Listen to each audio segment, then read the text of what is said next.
My guest at this time is Virginia Republican Delegate Nick Freitas. He represents a conservative district in the Commonwealth of Virginia and is a member of the Virginia House of Delegates. He has joined us on a number of issues, but this is not the first time he's joined us on the issue of the Second Amendment. Unfortunately, late last week, there was another mass shooting, this one in Virginia Beach, Virginia, where 12 people were killed and several other people injured. It was at a municipal building there in Virginia Beach, and as a result of that atrocity, Virginia Democratic Governor Ralph Northam has demanded a special session of the Virginia legislature to look at several specific gun control proposals. And Delegate Freitas, thanks so much for being with us. Oh, it's my pleasure. Thank you for having me on. Well, here's the bullet points from Governor Northam. He wants universal background checks, a ban on assault weapons to include suppressors and bump stocks, an extreme risk protective order, reinstating the one gun a month law, meaning you can only buy one gun a month, child access prevention, requiring people to report lost and stolen firearms, and expanding local authority to regulate firearms, including in government buildings. So what do you make of his agenda and him calling the legislature back to consider it?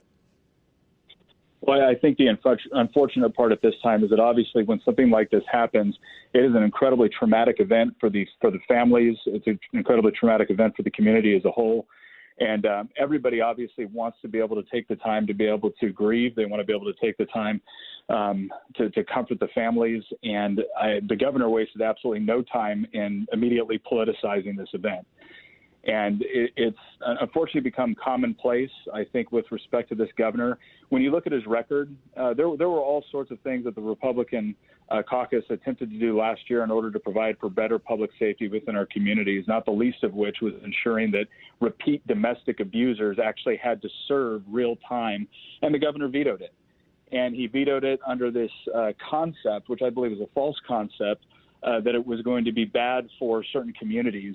And ever since his scandal, ever since his blackface and the KKK robe scandal, everything he has done has been about trying to rejuvenate his political career.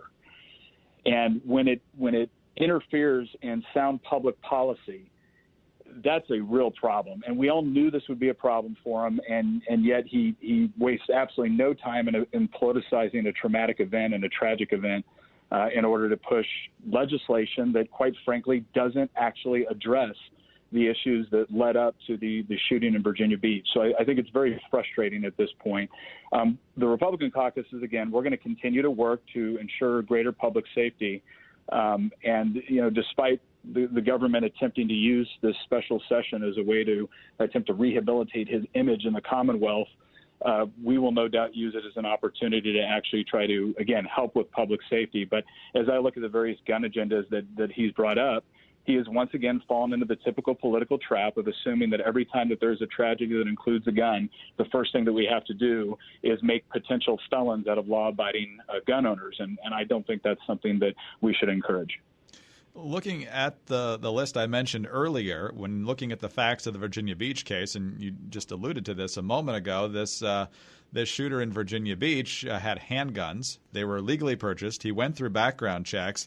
As far as we know, none of them were ever lost or stolen. And there was already, I'm guessing, a pretty strict ban on firearms in the municipal building. So what's the governor's argument for why these particular provisions would have made a difference in this case? Well, that's the thing, that he hasn't made an argument for why these particular provisions would have actually saved anyone.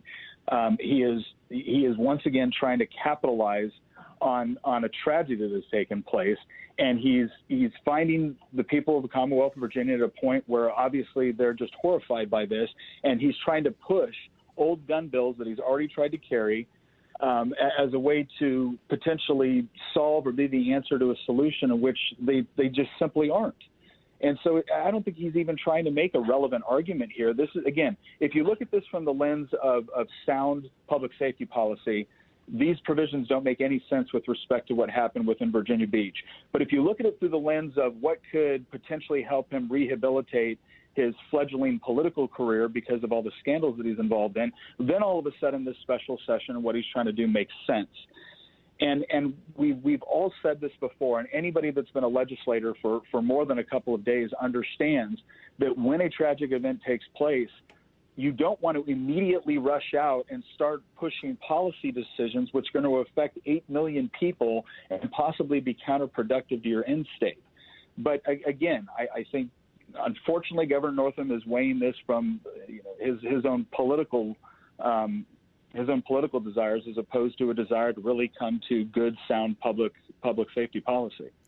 Delegate Freitas, you've spoken out on the Second Amendment before. In fact, a floor speech of yours from a little over a year ago now went viral on social media. I'm going to play a little clip of that now and then ask you how this might tie into our current debate in the Commonwealth. One of the things that we would look at is arming certain teachers. Not every teacher, but a teacher that is comfortable with it, is former law enforcement, is former military, that is now in the classroom.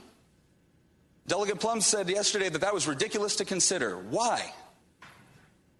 Is it because the other side of this debate will only accept one quote-unquote solution to this problem, and that is tearing apart or gutting the Second Amendment?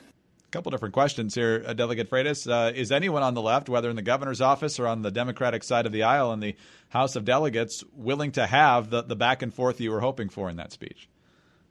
I think there are people within the General Assembly that would be willing to actually sit down and have that conversation. And if you look at the various security measures that we took in place with respect to our schools, whether or not it was ensuring that we had enough school resource officers, whether it was ensuring that we had additional school security officers and making sure that we were doing things that would practically keep our kids safe as opposed to politicizing the message, we actually found some bipartisan agreement on those things. But unfortunately, we're once again at a point where a tragic event happens and one side of this debate, and specifically elements within one side of this debate, only want to look at a singular data point, and that data point is the firearm. And so they are pushing this agenda where as long as we get rid of the firearm, then somehow that's going to make everything better. If this gentleman was just hell-bent on hurting people, he would have found a dozen different ways to do it. And if somebody in that environment, perhaps a law-abiding gun owner, had been permitted to be able to protect themselves, maybe we would have had a different situation. But again, my job is not here to speculate and to try to politicize this entire event. My job as a legislator is to look at this from the perspective of what sort of sound policy decisions could have potentially prevented this. Is additional mental health resources required? Is additional security resources required? Because one thing that I notice is every time an event like this happens, the first thing anybody does is they call law enforcement. They call a good guy with a firearm to show up and protect them and stop the shooter. And yet we're constantly creating this narrative on the left where it's the firearm itself that's to blame for bad activity.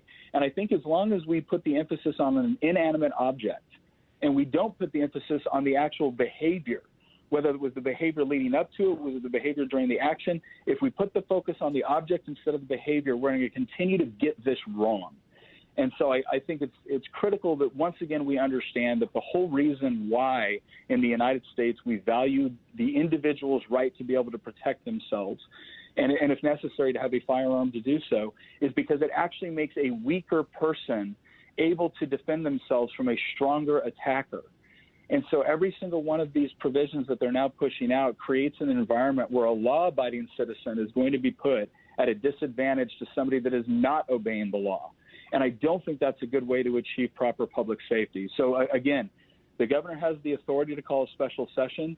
We're going to use this as an opportunity to actually look at all of the data points, all of the information that is coming in surrounding the shooting, and figure out a way that we can actually make people safer. But we're certainly not going to succumb to this knee-jerk reaction by the governor to politicize a tragic event in order to rehabilitate his political career.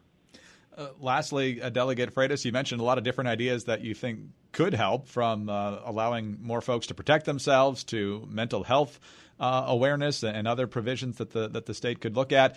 Do Republicans plan to pass things like that in this special session and see what the governor will do with them? How do you expect the GOP to run this special session?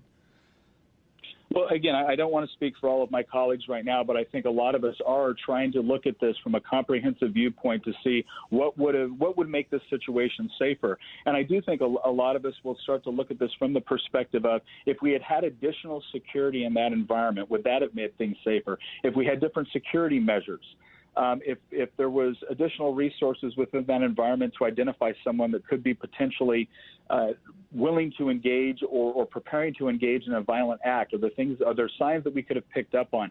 These are all things that we can come together on and actually find some common ground on.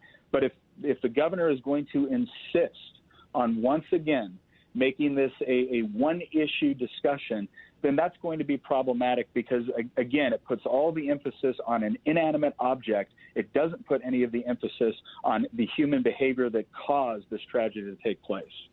Well, the special session, I believe, is set for later this month. We'll certainly be watching. And Delegate Freitas, thanks very much for your insights today. We really appreciate it. It's my pleasure. Thank you. Virginia Republican Delegate Nick Freitas, I'm Greg Columbus reporting for Radio America.